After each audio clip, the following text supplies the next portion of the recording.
Hello, and welcome to this month's edition of the Superintendent Update, our chance to talk with Burlington Public Schools Superintendent Eric Conti about all the latest school news. Eric, thanks once again for coming in. Of course, Rich. So I just want to start off, obviously, not everyone is vaccinated. We're still having cases. How is the situation here in town, in the schools? I think we've had relatively few cases. Mm-hmm. Obviously, that depends if you're the one who is infected or not, and I'm sure it's still a difficult process, but we've had relatively few cases, and I think haven't seen significant spread in the schools. So I believe our mitigation factors have worked, along Mm-hmm. with the high rates of vaccination in the community have helped. Yes. And I know that since the last time we talked, I believe the test and stay has, been fully sort of unrolled. I understand there was a little bit, trying to get enough testers at the beginning. How is that going? It's going okay. I think that the program makes sense. I think the objective of the whole program is to keep as many kids in school as possible. So that Right. objective doesn't change. Just we have to be very flexible in terms of how to achieve that. So I think the state underestimated how many people would participate in test and stay, and they had a lot of districts participate, actually most that I'm aware of. Right. And they were staffing up at the same time that we were supposed to be running it. So we're still not completely satisfied with the amount of testers that show up regularly, but we try to have contingency plans in place. I do want to make sure I commend our nurses and for being so flexible, because oftentimes where the companies are falling short, our nurses are stepping in, and that's on top of their other responsibilities. So Right. again, I think we are all trying to do our best to keep as many kids in school as possible and have as many options open. Ideally, the test and stay, we should have those employees reporting to schools, and we should be testing asymptomatic students who are close contacts and keeping them in school. Right. And obviously, people looking at us can see we're still wearing masks because we're in a school building. I know that that was sort of a decision made to continue the mask mandate through October at the state level.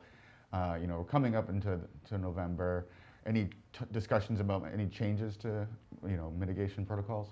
Lots of conversations. I think that my belief is that masking will stay just because it's a low impact mitigation factor. It's a low effort Right. mitigation factor that has a high impact. Excuse my mispronunciation, my confusion there with the word. So again, it has a high impact.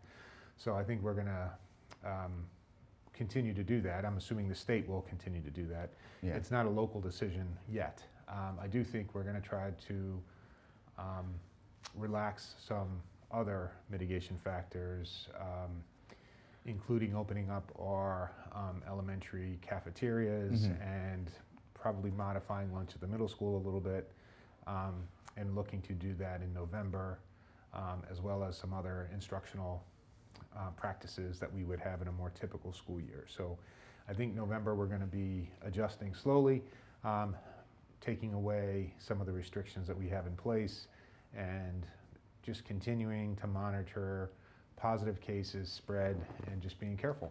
Okay, very good. And since you already mentioned the cafeteria, you took one of my questions.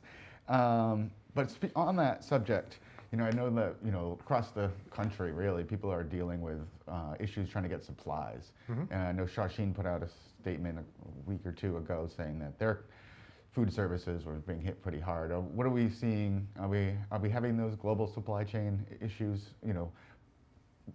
Yeah, we are. Come up here. Yeah, so we're seeing some supply chain challenges both in food and in the packaging that food comes in or that we have to put food in. So we're seeing it in a couple of different ways, but again, we're managing it and making sure we have enough to feed our students.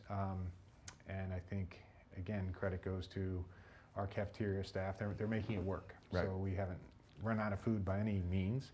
I think opening up the cafeterias will help reduce waste and will help reduce packaging. So not the reason we're doing it, but I think it falls at a good time given the supply chain issues.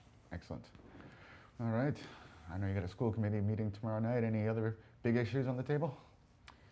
No, we're sort of readjusting the agendas a little bit.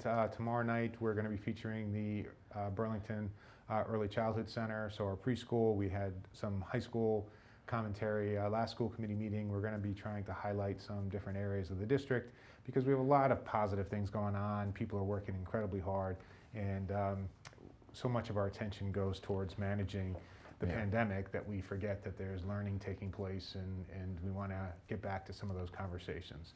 So again, I think we've seen little spread. I think we're expecting the vaccine to be opened up to children over 5. Want families to work with their pediatrician to figure out what's best for their family. But as we see more of our population being vaccinated, I think we'll have to consider that as part of our strategies and our limitations moving forward. So really hope that in the not too distant future, we'll see a more typical school day. We'll lose the masks, and we'll sort of get back to what we were expecting more of this fall, before the variant and the spikes that we saw. So again, never say never, but I think I'm hoping in the next few months we'll be moving in that direction. Again, it is flu season, it is winter time, but again, we will get through this time, and then hopefully, again, in the next few months, it'll feel more like a more typical school year. Well, we're all looking forward to that. Certainly. Well, thank you very much for taking some time and answering the questions and going through the latest what's going on with the Burlington Public Schools. Thanks, Rich, and talk soon. All right.